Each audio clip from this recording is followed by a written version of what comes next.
again. My name is Holly Bryant. I'm one of the registered dietitians for Rio Health, and today we're doing a cooking class in partnership with an organization called Cooking Matters.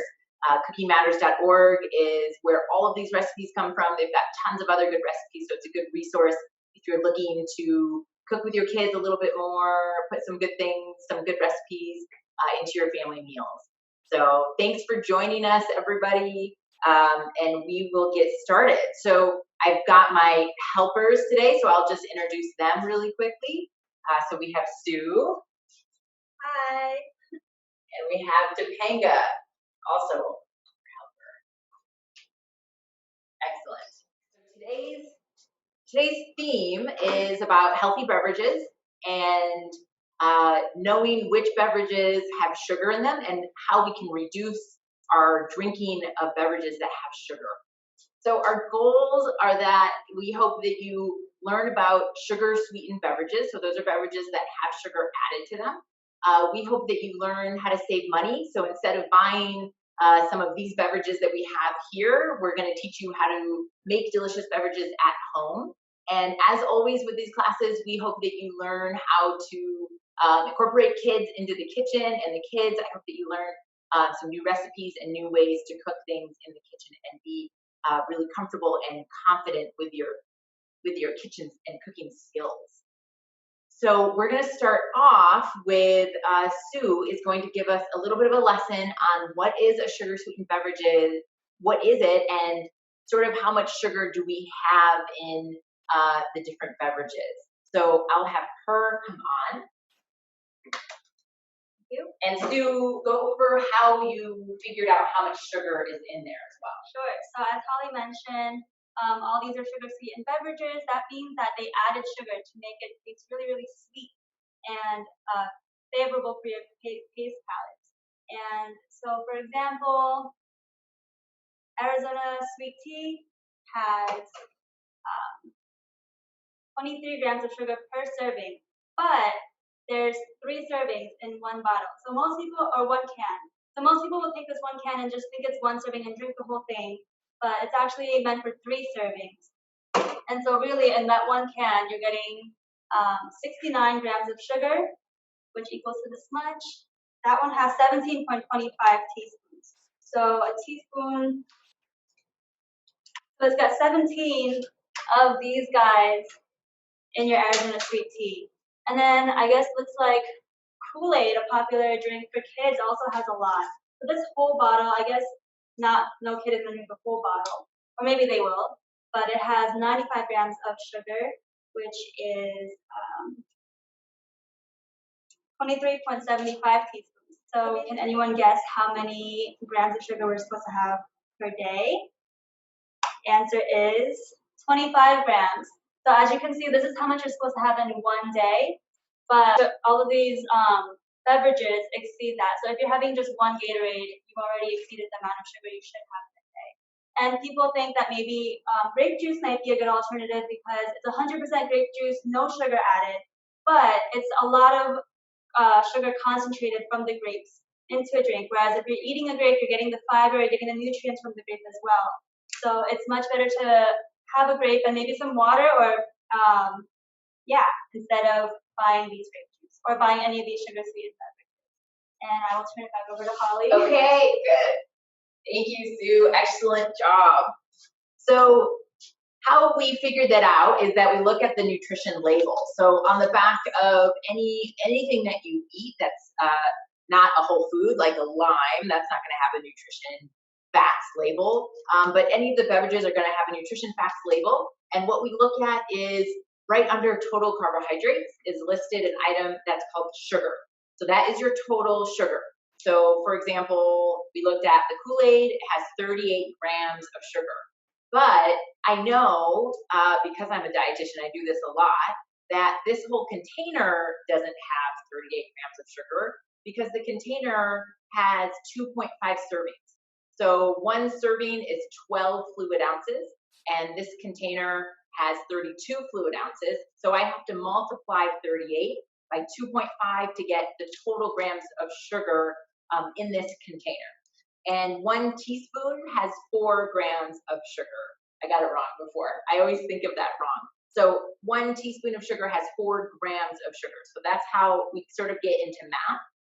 And if those of you that are in a math class right now, you can sort of practice your math with our nutrition facts label. So good. The Arizona tea, we got a iced coffee, iced cappuccino here has 45 grams of sugar. Let me tell you how many. So that's 11.25 teaspoons of sugar. Gatorade has also has some sugar. My rule for Gatorade, especially because we live in a hot environment, a lot of us need some electrolytes. There's lots of products out there that don't have any added sugar, like Gatorade Zero, Powerade Zero. Those don't have any added sugar, but they've got all of the electrolytes in them. So if you feel like you've been outside, sweating, working, exercising for an hour or more, that's generally my rule of when to start including electrolytes. Another good way to include electrolytes is also to have fruit. So that's another good way, fruit and water, to bring back your electrolytes. The only thing that this has is a little bit of sodium, and that sodium is good for hydration. So the Gatorade does have some sugar, 34 grams of sugar, which is 8.5 teaspoons of sugar. Here's our Coca-Cola. Our Coca-Cola has 65 grams of sugar. Divide that by 4, it's 16.25 teaspoons. And our Mountain Dew has quite a bit, 77 grams of sugar. And the Mountain Dew, that's 19.25 teaspoons of sugar. So quite a lot of these little guys floating around in there.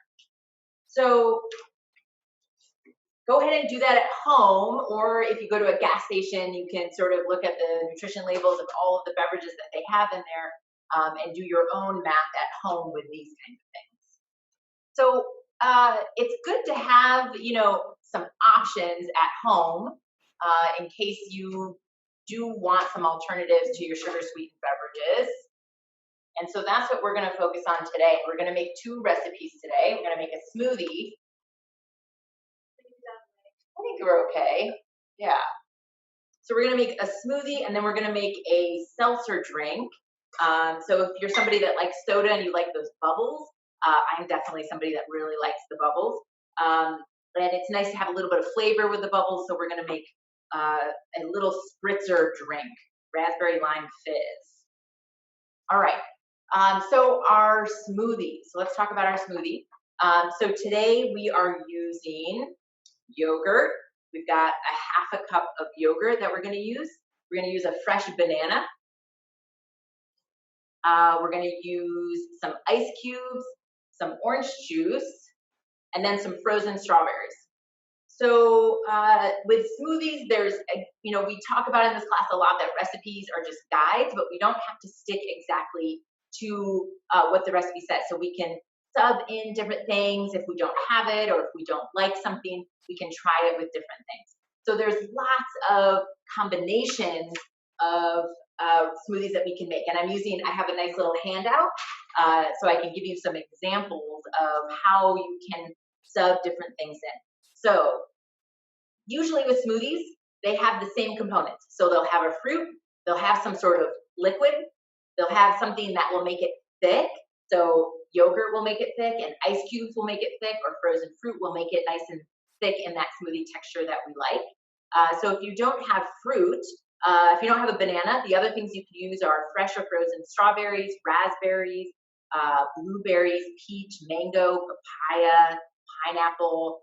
You can buy all these things fresh, or you can buy them frozen, or you can do a combination of both. So I brought, this is from my home. I bought this because it was on sale at the grocery store. And this is cherries and plums that are frozen. And oftentimes, especially right now, the season is strawberries and berries, blueberries. So I will often, because they're on sale, I'll buy a lot of strawberries, or I'll buy a lot of blueberries, and I don't eat them all before they go bad. So right before they go bad, I clean them really well, I trim them, and I put them in my smoothie, whatever frozen fruit or whatever bag I have at home, so that I freeze it so I can use it for smoothies in the future. Same thing with your bananas. If you've got bananas that you buy and then you don't eat them all and they're sort of starting to get ripe, a good thing that you can do is make them into a smoothie right then, or the other thing you can do is peel it.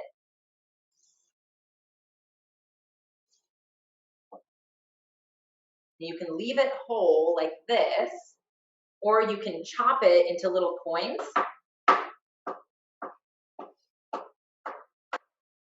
And then put your coins into this little plastic bag and freeze them. And then they'll be ready for a smoothie in the future. One thing I do if I've got a lot of extra ingredients and they're going bad and maybe I know I've got a busy week going forward, is that I will prep smoothie bags. So I'll put my banana in there, I'll put some fruit in there.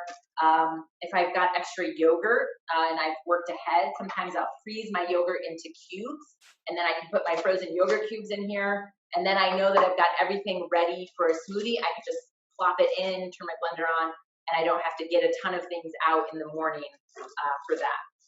So that's one thing that you can do. And I'll show you, when I'm at home, I don't even do the coins. I've just got a bag. This is a bag of frozen bananas.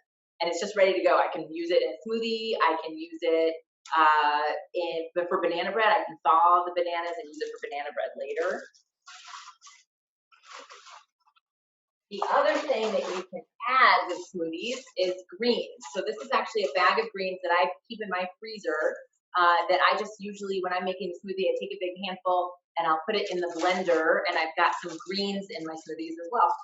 And you can't really taste it, got some vegetables, things. So the liquid, let's talk about the liquid. So we've got orange juice is the liquid we're using today, but if you don't have orange juice, there's lots of other things that you can use.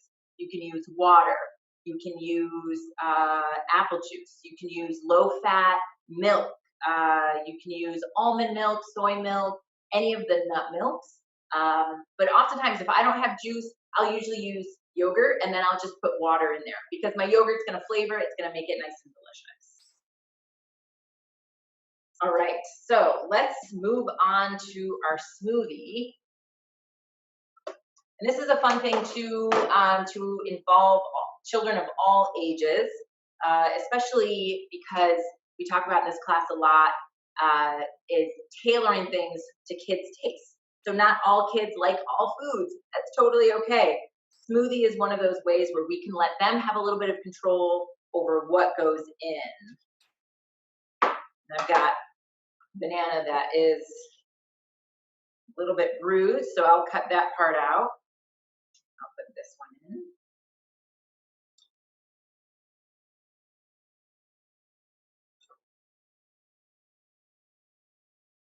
All right, so we're gonna put our banana in the blender. The next thing we're gonna do is our yogurt. So 1 banana, 1 cup yogurt.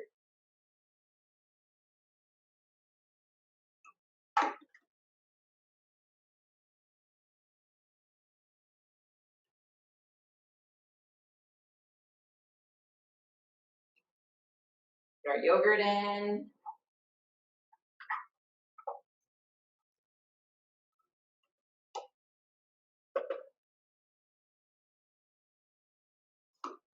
And I'll use my same measuring cup, and I'm gonna put in half a cup of orange juice.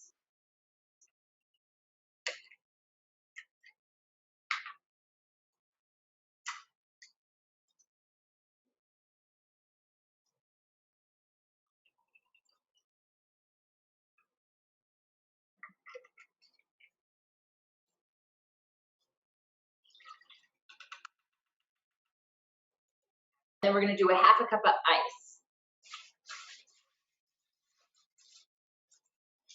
So I'm just gonna grab a chunk that looks like about a half a cup to me, maybe a cup, but that's okay. And we're gonna put some strawberries in it. So we have our frozen strawberries, and the recipe says 4 strawberries. So we're gonna put 4 strawberries in there.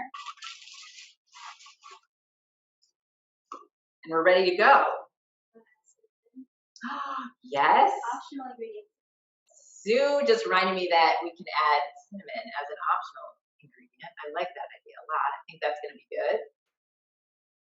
Another thing I pulled out that I thought we could add is ginger. So another thing that I buy and I pop in the freezer is my ginger. It stays good. in the freezer, and then usually what I do is just cut a little hunk off.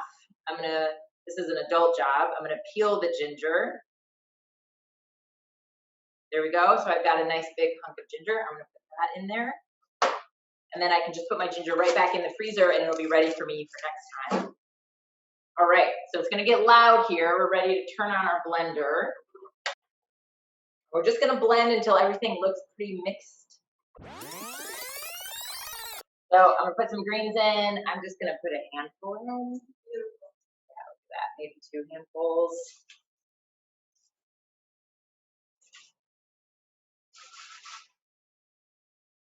All right, back in business.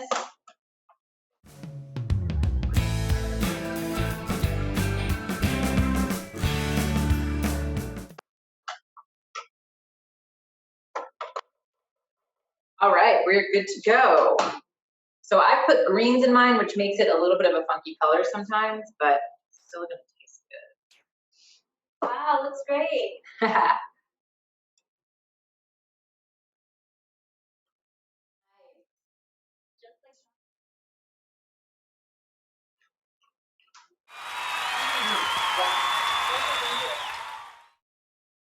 So I don't know about you all over there, but we've got lots of extra yogurt and we've got lots of extra orange juice.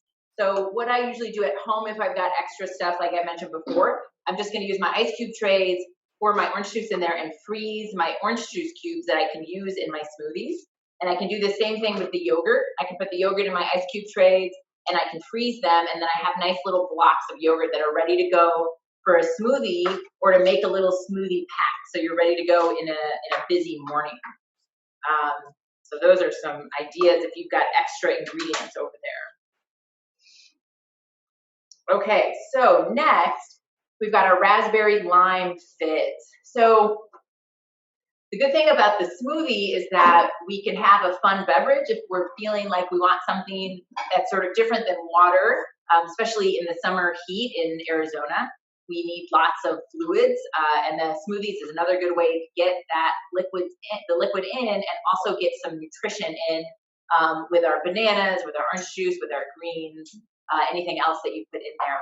So it's also a good way to try something new, right? So it's pretty low cost as far as trying new foods. So if you've got somebody in your family that maybe is unsure about putting the greens in, or unsure about maybe one of the things that's in the recipe, it's a good way to try it without sort of having to throw out a bunch of food. And it's a good way to get some kids involved. Like I said, they can chop the banana, they can add the ingredients, they can measure, that sort of thing. All right, good. So remember if you're a family that does drink a lot of sugar sweetened beverages, it's not something that you need to cut out completely overnight. So it's not sort of an all or nothing thing with sugar sweetened beverages. So you can have them at special occasions, have them maybe as a dessert if there's something that you really like. So you're not having it every day with every meal, but it's sort of a special thing that you can have every once in a while. And also, especially if you're somebody or a family that drinks a lot of soda, that sweetness, your mouth gets really used to drinking things that are that sweet. Even with the juice or with the Gatorade or with the tea, we get used to having that sort of super sweet taste. So one good way to wean yourself off, because if you try to just overnight go to something else, you're gonna think, this thing has no flavor, because you're so used to having the sweetness of the beverages. So you can mix it. So if you're somebody that drinks a lot of juice, you can maybe fill your cup with juice most of the way, and then add water at the end. And then maybe every few weeks or so, you start decreasing how much juice you put in and increase how much water you put in. So that's a good way to sort of get your taste buds adjusted to it, so it doesn't seem like such a difficult transition. Another thing you could do is add soda water. So soda water is another good thing that you can add with juice. So we're going to do a little bit of that today. So again, it just makes it like a fun beverage. It sort of lessens how much sugar we're having in the juice.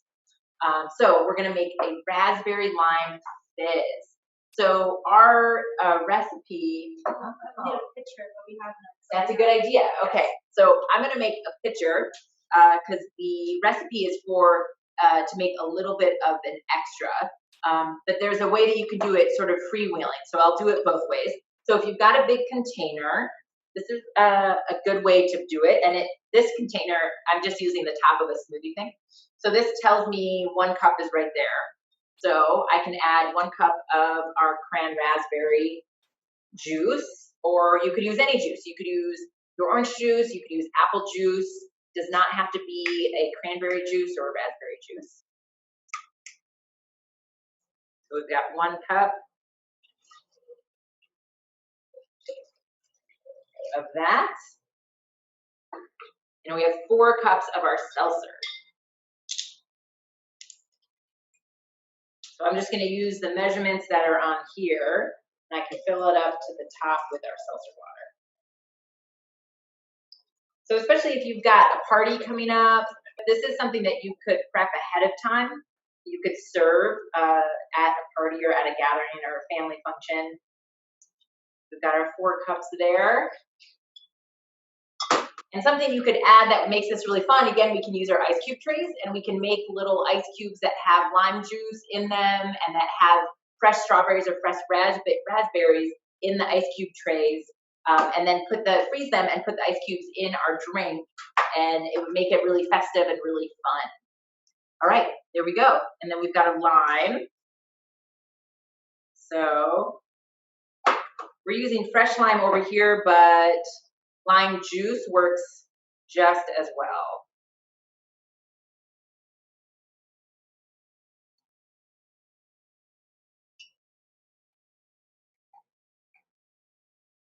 Right. We're gonna put 1 whole lime in there, which is about, I would say maybe 3 or 4 tablespoons of lime juice. Yeah, that just tells us 1 lime, but you can sort of do it to taste. If you're somebody that likes a lot of lime, you can put a little extra. If you don't really like a lot of lime, you can put a little less, and